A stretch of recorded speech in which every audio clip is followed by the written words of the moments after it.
Shivam park હોટલમાં કામ કરતા કર્મચારીએ દારૂ પીને ગાળાગાળી કરતા ચૈતર વસાવાએ ડેડિયાપાડા પોલીસમાં ફરિયાદ કરી છે. ડેડિયાપાડા પોલીસ સ્ટેશને જઈ પૂરતા પુરાવા આપ્યા હતા. આમ આદમી પાર્ટીના ડેડિયાપાડાના ધારાસભ્ય ચૈતરભાઈ વસાવાએ ગંભીર મુદ્દા પર વિડીયોના માધ્યમથી પોતાની વાત રજૂ કરતા જણાવ્યું હતું કે 16 તારીખે રાત્રે મને એક ફોન આવ્યો અને શાંતિલાલભાઈ વસાવા નામના વ્યક્તિએ મારી સાથે ગાળાગાળી કરી. તેની પૂરી હકીકત એવી છે કે ડેડિયાપાડા તાલુકાના નિંગટ ગામ ખાતે શિવમ પાર્ક હોટેલ આવેલી છે. ત્યાં શાંતિલાલ વસાવા નોકરી કરતા હતા. તેમણે લોકસભા ચૂંટણી દરમિયાન આમ આદમી પાર્ટીના કાર્યકર્તાઓ અને નેતાઓ તેમની હોટલમાં જમ્યા છે તેમ કરીને શાંતિલાલભાઈ અમારી પાસે આવ્યા અને 50,000નું બિલ રજૂ કર્યું. જૂન મહિનામાં મેં એમને 50,000 રૂપિયા ચૂકવ્યા, 30,000 રૂપિયા મેં રોકડા આપ્યા અને 20,000 રૂપિયા તેમની દીકરી સપનાના ખાતામાં ફોન પે કરીને આપ્યા હતા. પૈસા આપ્યા હોવા છતાં પણ તેમણે 16 તારીખે રાત્રે મને ફોન કરીને ગાળાગાળી કરી. આ બાબતને લઈને મેં સ્થાનિક આગેવાન નરપતભાઈ, માધવસિંહ અને માજી સરપંચને જાણ કરી. એ લોકોએ શાંતિલાલભાઈને સમજાવ્યા. ગાળાગાળી કરવાને બદલે સવારે ધારાસભ્યને જઈને મળીશું તેમ કહ્યું.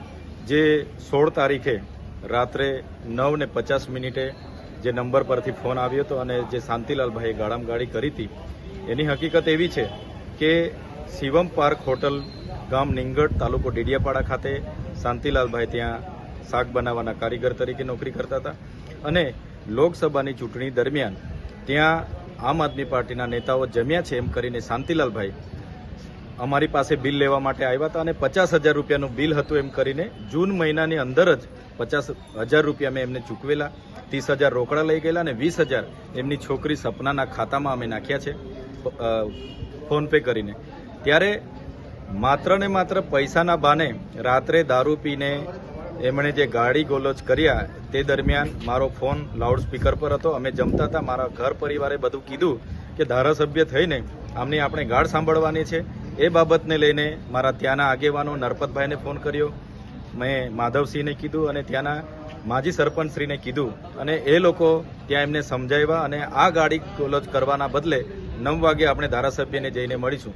ત્યારે એમણે ખોટી રીતે મારી હોટલમાં ચૈતરભાઈ એમના માણસો જમી ગયા એવી વાત કરી છે. હું લોકસભાની ચૂંટણી દરમિયાન 1 કે 2 દિવસ દરમિયાન જ હું ડેડિયાપાડા આવ્યો હતો અને ક્યારે એ હોટલ પર હું જમવા પણ નથી ગયો. છતાં એ શાંતિલાલભાઈ હોટલના બિલના નામે 50,000 રૂપિયા લઈ ગયા છે અને ફરી 1,28,000ની માંગણી કરે છે, જે ગેરવ્યાજબી છે. અને શાંતિલાલભાઈ કહે છે કે અમને ઘરે આવીને ઢોરમાર મારે છે. એ પાયાવિહોણી વાતો છે અને જે રીતના શાંતિલાલભાઈએ ગાળામગાળી કરી છે એના વિડીયો, એના CDR, એના મોબાઈલ FSL તમામ બાબતોને લઈને આજે અમે પોલીસ ઇન્સ્પેક્ટરશ્રીને અરજી સુપ્રત કરી છે. યોગ્ય તપાસ થાય, હોટલના માલિક સહિત તમામની નિવેદન લેવામાં આવે તો ચોક્કસ સત્ય બહાર આવશે અને જે પણ જવાબદાર હશે એમના પર કાયદેસરની કાર્યવાહી કરવામાં આવે એ અમે આજે માંગ કરી છે. હકીકત એવી છે કે એમણે જે વાત કરી છે ચૈતરભાઈ વસાવાના માણસો તેમની હોટલમાં જમી ગયા છે તે વાત તદ્દન ખોટી છે. હું લોકસભા ચૂંટણી દરમિયાન ફક્ત 1-2 દિવસ માટે જ ડેડિયાપાડા આવ્યો હતો. હું તે હોટલ પર ક્યારેય ગયો નથી. તેમ છતાં પણ તેઓ 50,000 રૂપિયા મારી પાસેથી લઈ ગયા છે અને હવે તેઓ ફરીથી 1,28,000ની માંગણી કરે છે. આ તદ્દન ગેરવ્યાજબી માંગ છે. શાંતિલાલભાઈ કહે છે કે તેમના ઘરે જઈને અમે તેમને ઢોર માર માર્યો છે તે વાત તદ્દન પાયાવિહોણી છે. જે રીતે શાંતિલાલભાઈએ અમારી સાથે ગાળાગાળી કરી તેનો વિડીયો અને તમામ પુરાવાઓ લઈને અમે પોલીસ સમક્ષ અરજી કરી છે. હોટલના માલિક સહિત તમામના નિવેદન લેવામાં આવે તો આ વાતનું સત્ય બહાર આવશે અને જે પણ જવાબદાર લોકો આમાં સંડોવાયેલા છે તેમના વિરુદ્ધ કાર્યવાહી કરવામાં આવે તેવી અમારી માંગ છે. બોલો. હું સંજય વસાવા શિવમ પાર્ક હોટલનો સંચાલક છું. 1-2 દિવસ પહેલા વિડીયો વાયરલેસ થયો હતો કે શિવમ હોટલના પૈસા બાકી છે એમ કરીને કંઈક બનાવ બનેલો. એનું સંદર્ભમાં હું ખુલાસો આપું છું કે હું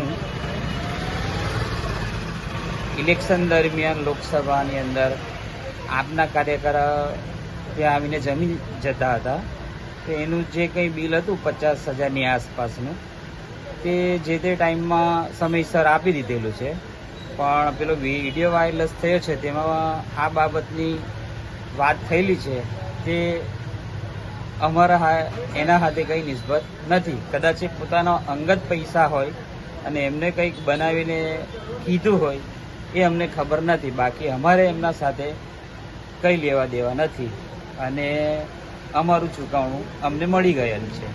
આપણે કેટલું બિલ ચૂકવવાનું હતું? બિલ અમારે 50,000 ની આસપાસ આપવાનું હતું. હા. અને તમારા કારીગર શાંતિલાલભાઈએ માંગણી કેટલી કરી છે? એમને બિલ એકચ્યુઅલી જે 50 ની આસપાસ હતું પણ એમણે 1,28,700 રૂપિયાની જેવી વાત કરી છે. અને એના ખુલાસા પેટે અમારી પાસે બિલ બુકો ઓલરેડી છે જ, એટલે એટલું બધું બિલ નથી. તો 1,28,000 ની જે માંગણી કરી છે એ હકીકત સત્ય છે કે ખોટી છે? ના ના, એ એકદમ ખોટી છે. એમની કઈ જરૂરિયાત હોય ને એમને કઈ બનાવ્યું હોય એ બની શકે, બાકી એટલું બધું બિલ નથી. એ બિલ બુક અમારી પાસે ઓલરેડી છે જ. ઓકે. તમારા હોટલનું જે કઈ ચુકવણું હતું એ પૂરું થઈ ગયું છે. ઓકે. ક્યારે થયેલું? એ ભાઈ અમારે ત્યાં કામે હતા, એ દરમિયાન એમને ઉપાડ પેટે આમ તેમ ઘણા પૈસા અમે આપેલા, અને વચ્ચેલા ઇલેક્શન મતલબ કે આ બાબત બનાવ બન્યો છે એની પહેલા એનું ચુકવણું થઈ ગયેલ છે.